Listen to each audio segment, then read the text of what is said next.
Hey guys, this is Pastor Scott. I've got a quick thought for you today, okay? Jesus said in his word, he said that we, speaking of believers, we are in the world, but we're not of the world. In the world, but not of the world.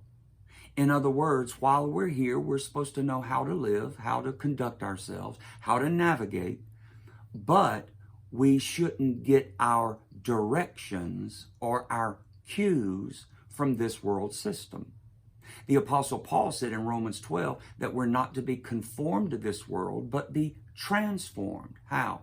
By the renewing of our mind. So we're learning how to see the landscape, but how to impose right thinking, amen, rational thought, kingdom thinking, and a biblical kingdom worldview.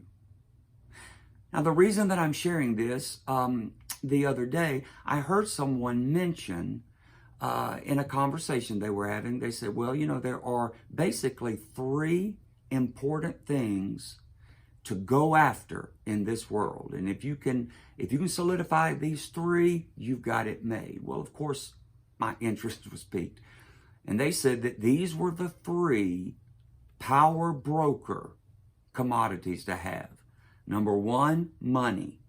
Number two, sex. Number three, power. Money, sex, power. Now, when I heard that, I thought, well, yeah, that's right. But if I'm to be in the world and not of the world, then how can I look at these things redemptively? Because obviously in life, we're going to need to know how to manage these three areas. And I mean, you can go all the way back to the Greek philosophers, whether it's Zeus or Aphrodite or Mars or Jupiter. They were all looking for help in how to manage money, sex, power. I thought about it for a second and I really felt him just prompted to write it down. And I wrote those three things down. And beside each one, I wrote down something that I felt was redemptive. Beside money, I wrote resources.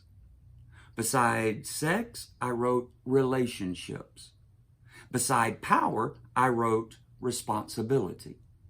Now just think about the first three: money, sex, power. Now think about the latter three: resources, relationships, and responsibility.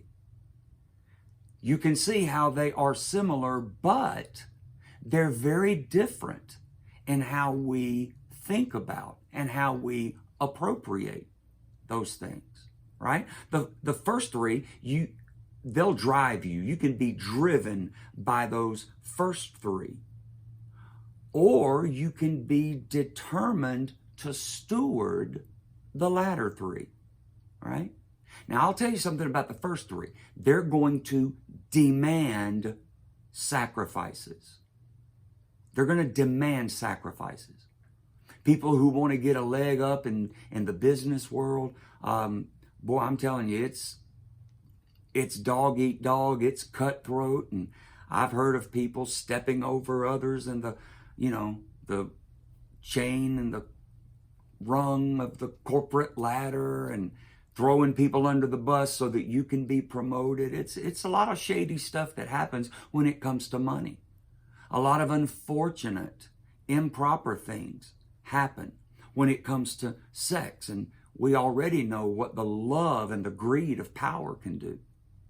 So the first three can drive you, or the latter three you can determine to steward. The first three will demand sacrifices, but the latter three decide sacrifice. How much am I willing to sacrifice in order to govern those things? The first three are about how much you can get. The latter is about how much you can govern. So, instead of living a life that says, I'll do anything to acquire the first three, How about I'll do everything to assist myself and others, and how to manage those things? Because if you can manage your resources, if you can manage your relationships, if you can manage them with responsibility, you're going to have a more abundant life. And that's what it's all about. Amen. Amen. Hey, I hope you were blessed. Share this with someone. Hit the subscribe button, and I'll talk to you soon.